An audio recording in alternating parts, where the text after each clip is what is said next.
La science des rêves, saison Spectre de rue, est un balado en co-création avec Mégaphone, Tapage Spectre de rue et le Centre d'études avancées en médecine du sommeil.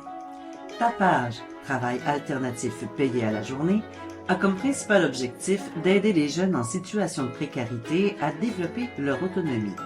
Mégaphone s'inscrit dans ce programme comme un plateau de travail. Ensemble, on réfléchit à la question scientifique, aux croyances, au savoir expérientiel. Bonjour Claudia, moi c'est Mario. Allô Claudia, moi c'est Émilie. Allô Claudia, mon nom c'est Maud. Bonjour Claudia, moi je m'appelle Moïse. Salut Claudia, c'est Malik. Bonjour, moi c'est Claudia. J'interviewe une scientifique, c'est le titre du présent épisode. Les questions ont été soigneusement préparées au préalable, nous sommes donc prêts et prêtes à recevoir Claudia, chercheuse sur les rêves. On était tous un peu gênés de partir le bal, alors on a commencé par se répartir les questions. Tout le monde a donc joué le rôle de la personne qui interviewe. On a commencé ça en bonne et due forme avec les présentations d'usage. D'où viens-tu? Je viens de Saint-Nicolas, qui est une petite ville sur la rive sud de la ville de Québec. Quelle est ta formation? Donc moi j'ai commencé en biologie en fait à l'Université de Montréal, puis ensuite il y a un nouveau programme qui s'est ouvert à l'Université de Montréal également sur la neuroscience. Donc c'était vraiment un peu la nouvelle science du cerveau qui m'a beaucoup intéressée. Donc j'ai fait un baccalauréat en neurosciences, puis ensuite j'ai vraiment eu la piqûre. Donc j'ai continué à la maîtrise et au doctorat encore en neurosciences. Puis, à la base, j'avais vraiment pas l'intention, en fait, de faire une maîtrise ni un doctorat. Je m'étais même promis que je ferais pas ça. Mais j'ai découvert, en fait, qu'il y avait un laboratoire sur les rêves à Montréal, puis ça m'a vraiment fascinée. Donc, j'ai décidé de poursuivre mes études, finalement, pour faire de la recherche sur les rêves. Puis présentement, je suis encore dans le même centre de recherche où j'ai fait mon doctorat, puis j'étudie encore les rêves. Puis présentement, je fais ce qu'on appelle un post-doctorat, donc c'est un peu juste la poursuite de mes recherches sur les rêves au Centre d'études avancées en médecine du sommeil. D'où vient ta passion pour les rêves? Je pense que ça vient justement du fait que j'étais une grande rêveuse, probablement. Je pense que j'étais fascinée dès le début par le fait que toutes les nuits, je pouvais me plonger dans un univers là, qui était complètement fantastique, dans des scénarios qui étaient un peu bizarres, de vivre des émotions fortes, des situations qui étaient vraiment nouvelles pour moi. Puis j'ai toujours trouvé ça fascinant que tous les êtres humains, partout dans le monde, à toutes les nuits, on est comme plongé dans ces univers-là de rêve, puis que la science, on n'en connaît pas beaucoup, en fait, sur pourquoi on rêve, comment on rêve. L'intervieweuse suivante était Émilie. On lui a demandé ce qu'elle aime dans le métier de chercheuse. Claudia a répondu que c'est de prendre le temps de se poser des questions et d'y répondre. Et ça, le temps, on a compris que ça en prend beaucoup pour mener une étude. Faire des lectures, choisir une approche, réaliser des expériences, les analyser. Ah oui, beaucoup, beaucoup de temps. Émilie a donc été avec une autre question qui traduisait très bien la pensée du groupe à ce moment. Oui, je t'écoute, c'est quand même laborieux. Il y a plusieurs étapes à une recherche. Puis justement, c'est quoi le but avec tes recherches? Bien, moi, personnellement, dans mes recherches, je m'intéresse beaucoup à la relation entre les rêves et la mémoire. Donc, comment les expériences qu'on vit durant la journée s'incorporent dans nos rêves, à quoi ça sert les rêves, c'est quoi les mécanismes qui font en sorte qu'on est capable de rêver, qu'est-ce qui se passe dans le cerveau quand on rêve. Ce qui m'anime aussi, c'est d'essayer de vulgariser, en fait, la recherche qu'on fait sur les rêves pour que les gens s'y intéressent. Les gens s'y intéressent déjà naturellement, tout le monde rêve, mais quand même de montrer que les rêves, on a un certain contrôle sur eux, on peut s'y intéresser, puis ça peut nous apprendre beaucoup sur nous. T'en as parlé un petit peu tantôt, je t'ai entendu dire les électrodes, tout ça, mais concrètement, comment qu'on étudie les rêves? Il y a plusieurs manières de les étudier. Nous, dans la science des rêves, là, on utilise une approche par la neuroscience. Là, donc, on s'intéresse au cerveau, entre autres. Donc, souvent, on a des participants qui viennent au laboratoire. Donc, on a des petites chambres à coucher dans notre laboratoire. Et là, on va poser des électrodes sur la tête des participants, sur le visage. Donc, c'est des électrodes qui vont enregistrer finalement l'activité du cerveau, l'activité des yeux, l'activité musculaire. Et tout ça pour nous permettre de voir finalement si la personne dort, puis comment elle dort, dans quel stade de sommeil elle se retrouve. Puis là, à partir de ce moment-là, quand la personne dort en laboratoire, on peut faire toutes sortes de choses. On peut juste la laisser dormir, puis la réveiller pour lui demander, collecter les rêves dans différentes parties de la nuit, différents stades de sommeil. Ou on peut même essayer de manipuler le sommeil. Donc, on peut envoyer des stimulations sonores, olfactives, des tactiles, toutes sortes de choses. On doit absolument poser la question à quelqu'un, à quoi t'as rêvé? Est-ce que t'as rêvé et à quoi t'as rêvé? C'est pas quelque chose que nous, on peut voir juste avec nos électrodes. On a vraiment besoin de l'expérience, du témoignage de la personne subjective, finalement, pour pouvoir faire nos recherches. J'entends qu'il y a comme quand même plusieurs étapes, le dodo, puis là, après, vous posez des questions, tout ça. Mais mettons, un test comme ça peut durer combien de temps en termes d'heures, mettons, ou est-ce que ça doit être répétitif? Est-ce que les personnes doivent revenir pour le faire plusieurs fois? Bonne question, Émilie. En gros, les protocoles sont très variés. Des personnes peuvent être appelées à dormir le matin, d'autres la nuit, se faire réveiller plusieurs fois ou revenir en laboratoire plusieurs fois. Ça prend des personnes pas mal motivées. Ah oui. Des explications de la démarche scientifique, on est donc ensuite passé au sujet des émotions. Pourquoi les émotions sont particulièrement fortes dans nos rêves? Une chose qu'on sait là, du cerveau, de l'activité du cerveau en sommeil paradoxal, donc encore une fois, le stade de sommeil où est-ce qu'on a les rêves les plus vifs, c'est une activité assez particulière. Donc, le cerveau il est assez actif dans ce stade-là, mais ce qu'on remarque, c'est qu'il va y avoir particulièrement une forte activité au niveau du système des émotions, que nous, on appelle le système limbique. Donc, c'est vraiment toutes les régions du cerveau qui vont être impliquées dans la réaction émotionnelle, puis l'adaptation des émotions, puis tout ça. Donc ça, c'est très actif. Puis, de l'autre côté, on a toutes les régions plus frontales, qui sont vraiment des régions importantes pour le contrôle des émotions, le contrôle de nos pensées, de nos comportements et tout ça, l'inhibition en général. Donc ça, ces régions-là vont être plus basses. Donc, leur activité va être beaucoup plus basse. Fait que ça fait une espèce de patron, là, où est-ce qu'on a un patron d'activité où est-ce qu'on a vraiment des émotions qui sont dans le plafond, mais on n'a rien pour les freiner. Est-ce que ça peut aider, genre ça peut jouer quelque chose comme avec les phobies? Oui, bien vraiment, vraiment bon point. C'est un peu... en fait, le traitement des phobies, ça va être un peu la même chose. Là. On va parler de thérapie par exposition. Là, si on a vraiment peur des araignées, on va s'exposer tranquillement aux araignées de plus en plus près.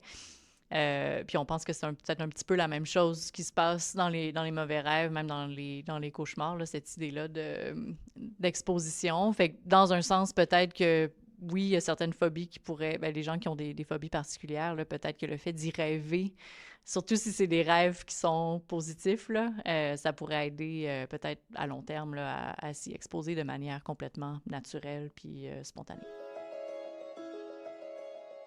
Il y a des études qui ont été faites chez les grands rêveurs versus les petits rêveurs. Puis, ce qui est observé, il y a certaines tendances, en fait, qui sont observées. Là. Par exemple, les grands rêveurs, souvent, c'est des gens qui sont plus ouverts aux nouvelles expériences, qui sont plus créatifs. Il a aussi été montré que les femmes se souviennent mieux de leurs rêves que les hommes. Les personnes, enfin, en vieillissant, on se souvient de moins en moins de nos rêves aussi. Fait qu'il y a une question d'âge qui joue là-dedans. Apparemment, les droitiers se souviennent mieux de leurs rêves que les gauchers, mais ça, on ne sait pas trop pourquoi. Sophie, as-tu déjà joué au jeu en ligne Tetris? Ah, mon Dieu, oui. Une éternité, c'est une vraie obsession. Oui, eh bien, imagine-toi donc qu'il y a une étude qui a été faite là-dessus. Bonjour Claudia, moi c'est Barry. J'avais une question pour toi. En fait, c'est quoi l'expérience de Tetris? L'expérience de Tetris, donc c'est une étude qui a été assez populaire, qui a vraiment, dans les début des années 2000, là, qui a vraiment lancé un peu toute la question qu'on se pose par rapport au rêve et à la mémoire. Donc l'expérience de Tetris, c'est des participants qui ont joué plusieurs heures au Tetris durant la journée. En laboratoire. Et là, on les faisait dormir une petite sieste en laboratoire pour voir à quoi ils rêvaient. Puis, ils se sont rendus compte que la plupart des participants rêvaient au Tetris. Donc, ils fermaient les yeux, puis dès l'endormissement, donc dès les premières secondes, premières minutes en s'endormant, ils voyaient les blocs de Tetris tomber, tu sais, les rectangles de toutes les couleurs, là, tomber devant leurs yeux. Puis ça l'indiquait finalement que probablement que dans nos rêves, puis le sommeil, tu sais, dès qu'on commence à s'endormir, notre cerveau passe en mode réactivation des apprentissages. Donc, ce qu'on a fait beaucoup durant la journée, ce qu'on a passé tu sais, si on a passé plusieurs heures à faire quelque chose, à penser à quelque chose, ça risque de se retrouver dans nos rêves là, durant le sommeil. Puis on pense que ça aurait comme fonction de venir renforcer finalement ces apprentissages-là puis de les intégrer à nos connaissances. Dans cette étude-là, ce qui était particulièrement intéressant, c'est qu'il y avait aussi des participants qui étaient amnésiques, donc des gens qui avaient vraiment pas de mémoire là, à long terme. Donc, ils oubliaient finalement très, très rapidement ce qu'ils faisaient dans la journée. Donc, même ces personnes-là, on leur faisait jouer au Tetris également plusieurs heures durant la journée. Puis même s'ils avaient complètement oublié le jeu à laquelle ils avaient joué, ils avaient oublié complètement le jeu de Tetris, ils ne savaient même pas c'était quoi Tetris. En s'endormant, ils voyaient eux aussi des blocs de couleurs tomber devant leurs yeux là, quand ils s'endormaient. Donc, même chez ces personnes-là, il y a vraiment un mécanisme là, qui est bien en place durant le sommeil pour essayer de traiter un peu les apprentissages qu'on fait. Bonjour Claudia, moi c'est Jean-Jacques. J'aimerais te poser une question à propos des rêves, parce que vous m'en parlez que tu es spécialiste pour traduire les rêves. Alors, je t'attendrai ce mardi pour te poser ma question que j'avais gardée pour toi. Cela nous arrive souvent d'avoir des cauchemars dans certaines cultures. Ils sont envoyés par les sorcières. Comment éviter les cauchemars? Merci pour ta question. Je pense que c'est vraiment une question importante sur laquelle on essaie de travailler fort pour comprendre comment on peut éviter les cauchemars. Puis par rapport aux différentes cultures aussi, différentes croyances, là, moi, personnellement, je m'y connais peu par rapport aux sorciers et tout ça parce que j'ai pas grandi dans une culture qui avait nécessairement cette croyance-là par rapport aux cauchemars. Mais peu importe la source, finalement, du cauchemar, mon intuition, c'est que on a un certain contrôle sur nos rêves. Hein. Le monde des rêves, c'est un espace qui nous appartient. Puis ça, juste de prendre un peu ce temps-là avant de se coucher pour se donner l'intention d'avoir des beaux rêves, c'est quelque chose qu'on va appeler l'incubation du rêve. Donc tu connais juste les rêves normaux comme de votre culture là, donc les rêves des sorcières là, tu ne connais pas. Ok, c'est bien, j'ai compris. Mais as-tu déjà entendu parler aussi d'une autre personne que les rêves sorciers aussi existent? C'est quelque chose dont j'ai entendu parler, mais j'y connais pas beaucoup, en fait. Je pense que toi, tu connaîtrais beaucoup mieux que moi. Peut-être même pour répondre à cette question-là, peut-être que toi-même, tu saurais y répondre. Peut-être des approches pour essayer de protéger contre ce type de rêve-là. Salut Claudia, c'est Malik. Je voulais savoir quelles sont les sources d'informations qui sont les plus intéressantes pour mieux comprendre les rêves et tout, comme dans les films, dans les livres ou dans les bandes dessinées ou les documentaires. Merci pour ta question. C'est une bonne question. Moi, je suis toujours en recherche de bons films qui vont bien représenter les rêves ou des bons livres sur le sujet. Je trouve qu'il n'y a pas beaucoup de livres vulgarisés en français sur les rêves. Je pense que ça manque. Il y a un livre qui a été écrit récemment par un chercheur à Montréal, Antonio Zadra, c'est un livre qui est juste en anglais, malheureusement. C'est en collaboration avec des gens aux États-Unis, qui s'intitule When Brains Dream, donc quand les cerveaux rêvent. Je ne sais pas si tu connais David Lynch. C'est un réalisateur qui représente bien les cauchemars, justement. Je pense que c'est assez bien représenté dans les films. Il y a d'autres films d'animation. Je peux penser au film d'animation de Miyazaki. Je sais pas si ça te dit quelque chose. Mais c'est japonais, puis c'est représentation, c'est animé.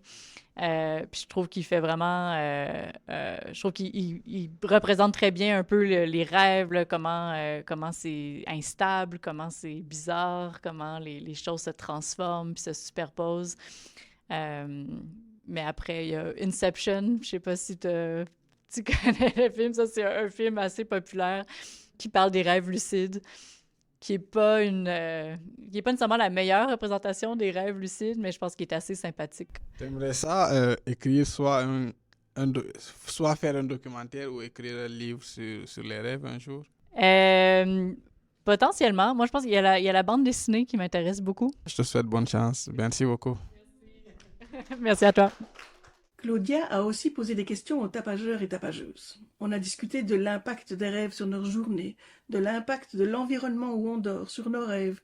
Changer d'endroit ou d'habitude, c'est rarement facile pour le sommeil. Quand je suis arrivé ici au Canada, premièrement, la maison que je trouvais là, quand j'étais parti pour voir les propriétaires de la maison, ils m'avaient fait entrer dans la maison, mais j'avais peur.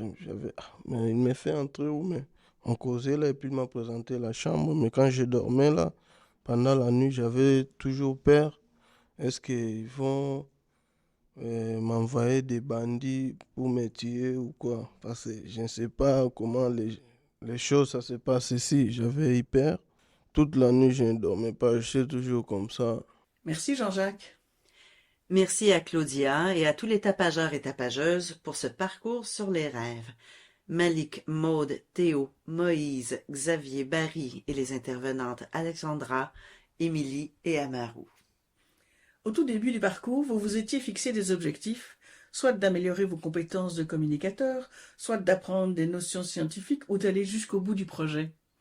Ça a été un privilège de vous accompagner dans tout ça. Suivez-nous sur les réseaux sociaux pour les prochains balados.